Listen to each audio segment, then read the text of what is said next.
Welcome back to episode 5 of Written Out Loud. This is Joshua Shelov, and thank you for listening. If you've been listening to the podcast so far, you have noticed that I have been telling a lot of personal stories that I have hoped are of some kind of benefit to you, whether you're a storyteller or just a fan of stories. And in this episode, I will continue that. I have a personal story that I'm going to get to in a moment. However, I also feel the need to pivot out a little more broadly to a subject that a lot of people are talking about, and a lot of people are talking about to me and with me, which is AI, artificial intelligence, and ChatGPT, and all of these large language models that have risen up over the past few months in the public consciousness and in my own brain and in many of your minds as well. It is a very, very popular and emotional topic of conversation for an awful lot of people. It really does seem to be changing the world in real time. So it may not surprise you to know that a lot of people have reached out to me personally and said, aren't you afraid of this? Aren't you afraid of these artificial intelligence writers, these bots that are writing so effortlessly and fluidly and eloquently even? And I know this is an auditory format, but I am looking you in the eye, and I am speaking from the heart, and I am telling you that I am not afraid of AI. And the reason I can say that, not surprisingly, is a story. This story begins in the fall of 2018. And that's 5 years ago, but it seems like an eternity ago because it was before the pandemic and the world was very different then. But at that stage of my life, I was 47, and I was essentially kind of a graying filmmaker. And I was getting like a little long in the tooth to be a filmmaker, schlepping around. I was making a lot of documentaries, which is physical work. And it's also very uncertain work, as all of the filmmaking and, the creative arts are. You just don't know when your next job is going to come along. And that's all well and good when you're 24, but it starts to become a little scary when you're 47. And at this time in my life, I was starting to get, the existential pangs that one gets, when one nears 50. And, all the folks in my generation know these fears very, very well. I started to fear, in the sort of deepest pit of my heart, was I potentially gonna be a burden on my kids one day? I just didn't know what the future of my livelihood could be. Now, granted, I didn't live in that real pit of dread, but it did cross my mind, with increasing urgency and frequency. And, I think I honestly was able to start putting a plan together and to start to think about how I could basically, improve my life in such a way that could give me some peace of mind and give my family some more stability than my, existing creative life had been providing at that point. I'm really lucky. I have a family that has given me that kind of emotional floor to stand on, so that I don't give in to fears when I get really, really down and scared. And the older I get, the more I realize that's probably the single biggest gift that my family has given me. And I know a lot of people don't have that. But being an old man now, I was aware of it. And so I was like, all right, what am I going to do? What am I going to do to actually improve this situation? And my mind went back to out loud storytelling. Now, if you're coming to this podcast, to this episode for the first time, it might behoove you to go back and listen to a couple of earlier episodes. If you've listened to the earlier episodes of this series, you know that I am someone whose life was changed by out loud storytelling. I heard an incredible story in a cab. I started telling it out loud. I started telling new and original stories out loud, which changed my life as a screenwriter and a filmmaker. I was able to break into Hollywood, wherein I saw that out loud storytelling was the lingua franca, the coin of the realm inside Hollywood. And so as I sort of aged into my 30s and 40s, the value of out loud storytelling, it really struck me as not just profoundly valuable, but almost a quasi mythic craft. It's something akin to, my religion, my church. I just believed in it so strongly. And so in this moment, in this genuinely existential moment that I had in the fall of 2018, I started to think, okay, what I need to do is not just practice, but start to teach out loud storytelling. I'd been thinking about it for a little while, and I was like, all right, you know what? I'm just going to have to do it. I'm going to have to actually start to get some students and see if this can be a thing because, well, 3 reasons. Basically, I was thinking that this could be the win-win-win if I could actually get it going, if it could actually work. So reason number 1 for wanting to start teaching out loud storytelling was literally just because of my own aging bones. And I was like, I don't think that I can be a filmmaker into my 60s and 70s or 80s, but I definitely can teach. Reason number 2 is I, as a father and just as a human being in 2018, I just saw that there were customers out there. There were kids and families who desperately wanted the creative outlet, some kind of better way to write, and they just weren't getting it in their life. So that was reason number 2, just a gut sense, like any business owner has, that there were going to be paying customers out there. The third reason was, in a way, the most important reason. And it's definitely the reason that is the most relevant to this subject that we're talking about today. So that third reason for me to start teaching out loud storytelling was that I felt, and I continue to feel, that this craft, this skill, and this value of out loud storytelling is undisruptible. That there will be no technology that comes along that will kill or even wound the value of that skill. To be able to tell a story out loud in a group of people that takes not only your voice and your creativity into account, but your ears and your empathy, that basically charts a way forward using the feelings and thoughts of others in concert with your own. That craft is not going anywhere. I genuinely believed, and I continue to believe, that craft is undisruptible by any technology that would come along. So I got to work. And like any new entrepreneur, I just started with my friends. I started by, literally talking to my friends in town who had creative kids. I was like, all right, Vatzel, come on, my pal. Your son, Vaden, is a brilliant creative kid. He loves Marvel. He loves Star Wars. I worked in Hollywood. We can basically create a Hollywood writer's room together. Let's do this. We'll get together on Sundays with a whole bunch of other creative kids. And I did it one after another, and I got some yeses, and we put together essentially a sort of like beta writer's room of like a dozen kids. And I say we put it together because I suddenly found myself with kind of a wingman, like a V1 partner. Basically like a local guy in town. His name was Carl, and Carl was awesome, and he totally, got the religion of the thing. And when I, ran out of gas, Carl could co-teach, and so it was me and Carl teaching this like initial group of kids the craft of storytelling. In the fall of 2018, on September 30th, 2018, we officially opened the Written Out Loud Storytelling School. And it was awesome. And the kids loved it. And we finished the program, and the kids and the parents were all like, let's do it again.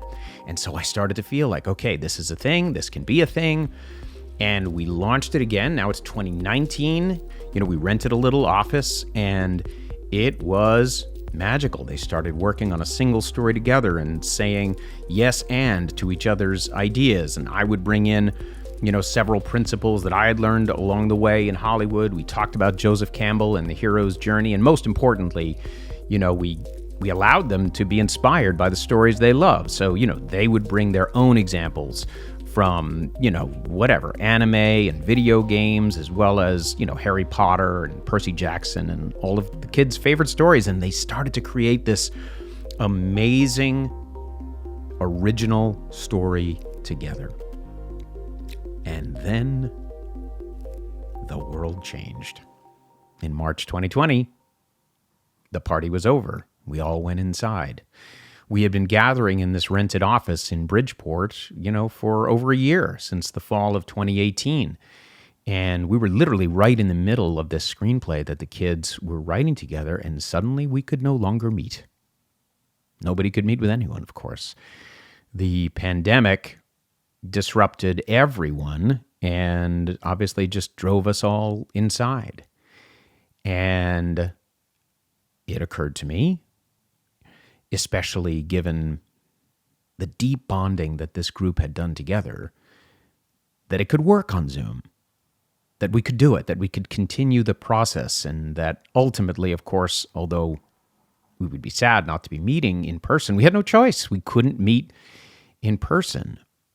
And I talked to the parents and I talked to the kids, and I was like, would you guys be into trying to continue this process and finishing this story on Zoom?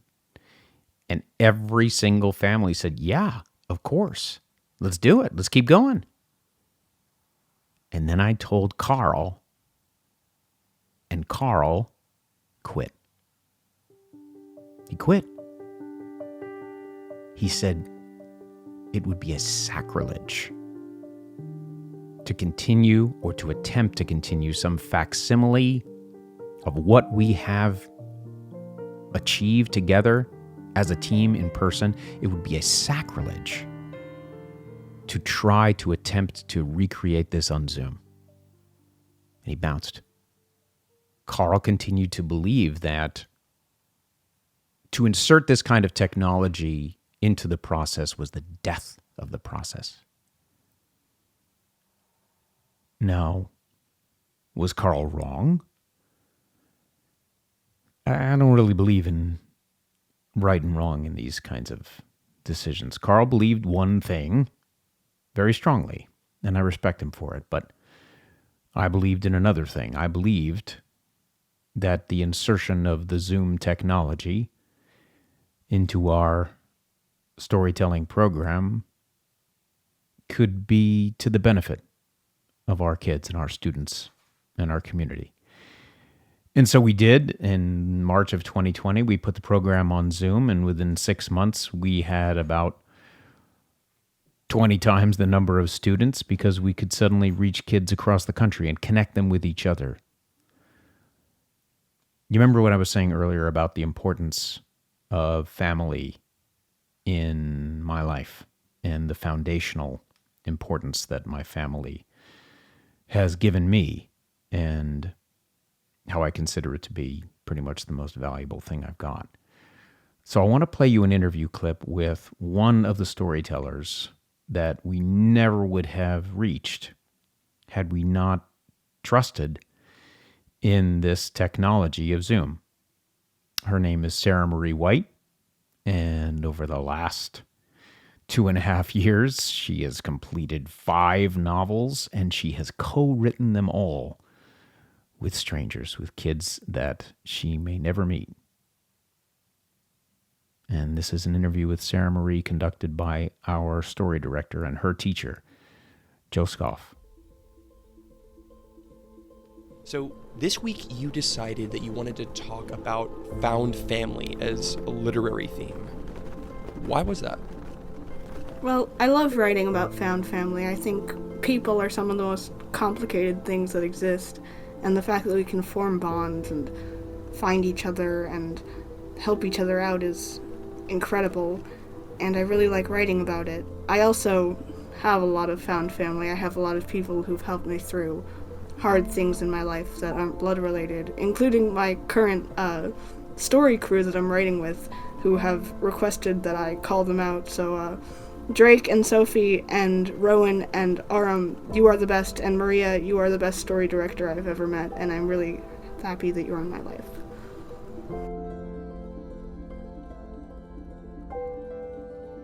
Storytelling connects people. It is the manifestation of our desire to connect meaningfully with other people and participate in a shared, meaningful journey. We seek out food when we're hungry. We seek out shelter when we're cold. We seek out stories when we feel the desire to connect meaningfully with other people and participate in a shared, meaningful journey. That's not going anywhere. I mean, yes, do we connect with synthetic experiences when we can't find those meaningful connections with other people? Yes, but they always fall short. And our desire to connect meaningfully with other people is only heightened when we are forced to connect with something synthetic. There are a lot of ways to connect with people. You can give them a high five, you can send them an email. When we want to connect meaningfully with other people, that's when we seek out stories. It's why we write, right? We don't write in order to get awards. We write in order to connect with other people. Not only will that never be replaced by AI, but the prevalence of AI will only make us hungrier for that authentic connection with another person. Yes, synthetic connections are out there. They're going to get better and smarter, but they will not replace that fundamental need for each other. That's the realm of storytelling, and that is why I am not afraid of AI. Bring it on.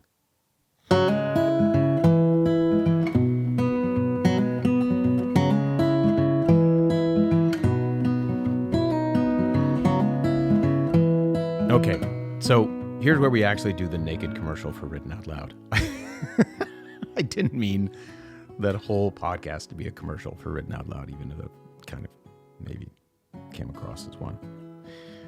Shit, I believe in it. What am I going to do? But now's the commercial where I talk about our podcast is brought to you by the Written Out Loud storytelling program. And yes, we are offering summer programs for your kids. They are amazing. And yes, what do they provide? You just heard a long monologue about exactly what these things provide. Yes, your child will emerge from this program as a published author, which is an amazing thing. And it may be the reason why you heard about Written Out Loud in the first place.